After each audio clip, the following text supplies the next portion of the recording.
सभी को भावपूर्वक नमस्कार। आइए श्री गुरुदेव दत्त उपासना परिवार के इस धर्म सत्संग में आप सभी का हार्दिक स्वागत है। आप सभी को महत्वपूर्ण सूचना है, श्री गुरुदेव दत्त उपासना परिवार का अन्य कोई भी आध्यात्मिक संस्था या आध्यात्मिक सेवा मार्ग या कोई भी अन्य व्यक्ति से, कोई भी व्यक्ति या संस्था से हमारा किसी भी प्रकार का कोई भी संबंध नहीं है। सभी ध्यान दें और हमारा संपर्क क्रमांक भी केवल मात्र एक है।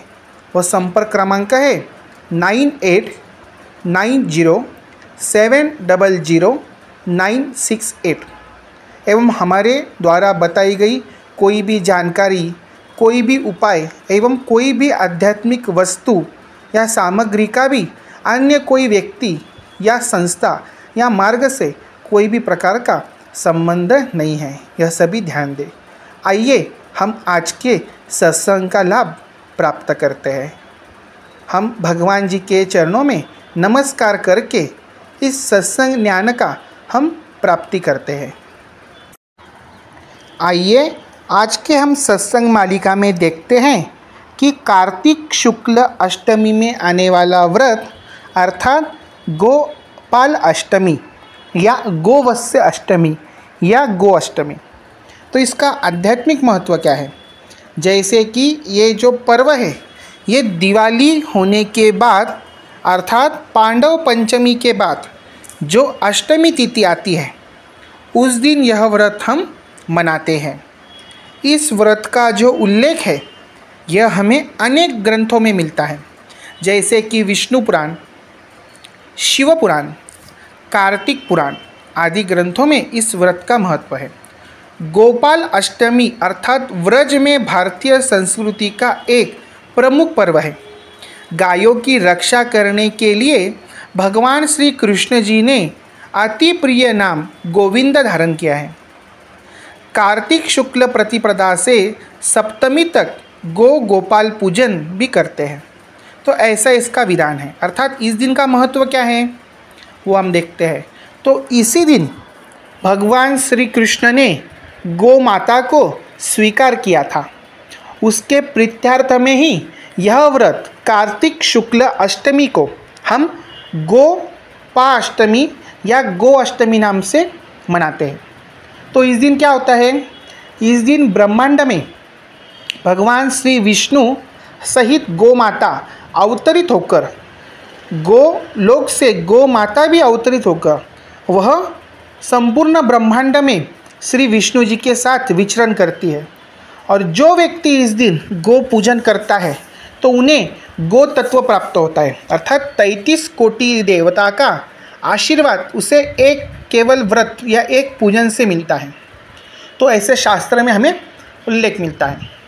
तो इस दिन आपको क्या करना है, इस दिन आपको श्री कृष्ण जी का और गौ माता का पूजन करना है। तो इस दिन आप सुबह उठकर स्नान आदि करके स्वच्छ वस्त्र पहने, घर की शुद्धि करें और एक पीढ़े पर पीला वस्त्र बिछाकर उस पर लड्डू गोपाल और विष्णु लक्ष्मी जी की मूर्ति रखकर, जैसे चित्र में आपको बताया जा रहा है, और आपके पास कोई धातु की गौ माता की मूर्ति होंगी वो रखकर उन्हें आप प्रतिष्ठित करें।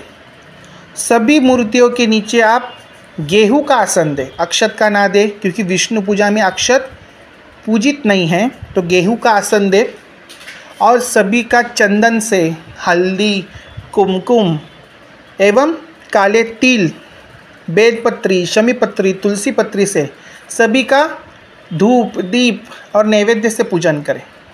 तो क्या बोलना है जब आपको मंत्र वो लिख ले, ओम कामधेनु विष्णवे नमः। इस मंत्र से उनका पंच उपचार से पूजन करें और देशी गाय के घी का दीप जलाएं, धूप जलाएं, नैवेद्य अर्पित करें। और इस दिन आप संभव तो व्रत भी कर सकते हैं। व्रत सुबह रखकर संध्या की बेला पर उसे छोड़ सकते हैं, और संध्या की बेला पर आपको कुछ उपाय करना है इस दिन। तो इस दिन आप गौ माता को आपके परिसर में प्रत्यक्ष गौ माता मिलती है तो उसे स्वच्छ जल से धोकर उनका पूजन करना है, या नहीं मिलती है तो कोई भी गौ माता का पूजन कर सकते हैं। तो गौ माता के चरणों पर जल डालकर तिलक करें, उन्हें मीठा नैवेद्य अर्थात हलवा पूरी, खीर या गुड़ या बतासे लाही का नैवेद्य अर्पित करें और उस गौ माता की 7 परिक्रमा करना। इससे 7 ही जन्मों के कायिक, वाचिक, मानसिक, ऐहिक एवं वैवाहिक पाप दूर होते हैं। विष्णु पुराण में इसका उल्लेख मिलता है। गौ माता का पूजन करके उनकी परिक्रमा मारें और उस दिन गौशाला में जाकर अवश्य दीप दान करें। परिसर में जहाँ पर भी गौशाला हो वहाँ पर अपने आर्थिक क्षमता अनुसार 5 दिए, 10 दिए, 11 दिए देशी गाय के घी के या तिल के तेल के जाकर प्रज्वलित करके आए। गौशाला नहीं है तो कोई भी मंदिर, कोई भी सरोवर, कोई भी कुंड या कोई भी शिवालय या कोई भी विष्णुलय मतलब विष्णु जी का मंदिर या शिव जी का मंदिर में भी आप दीप उत्सव अवश्य मनाएं। घरों में भी इस दिन अवश्य आप दीप प्रज्वलित करें अपने चौखट पर, अपने घर में दिवाली जैसे। और इस दिन का विशेष एक उपाय, जिसे संतान प्राप्ति नहीं होती है, जिससे आर्थिक प्रगति नहीं हो रही है या जिसका विवाह नहीं हो रहा है, तो उन्होंने इस दिन उपाय करना होता है। तो एक तांबे के लोटे में शुद्ध जल, उसमें गाय का दूध और 5 बेलपत्ती, 5 शमी पत्री डालकर आप गौ माता का स्नान कराएं। और गौ माता नहीं मिलती है तो बछड़े का स्नान कराएं। बछड़ा भी नहीं मिलता है तो शिवालय में जाकर शिव जी का आप अभिषेक करें और उस तीर्थ को आप अपने मस्तक पर थोड़ा छिड़काव करें, तो उनके ये दोष दूर होते हैं।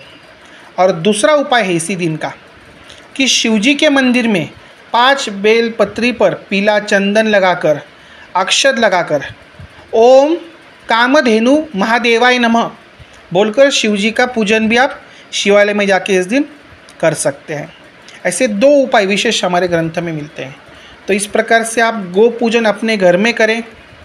दूसरा सूत्र, प्रत्यक्ष गौ माता का पूजन करें। और तीसरा सूत्र है कि जो उपाय बताए हैं 2, इसमें से जो संभव हो वो आप करने का प्रयत्न करें और कामधेनु माता भगवान श्री विष्णु जी की कृपा आशीर्वाद आप प्राप्त करें। यही उनके चरणों में हम प्रार्थना करते हैं।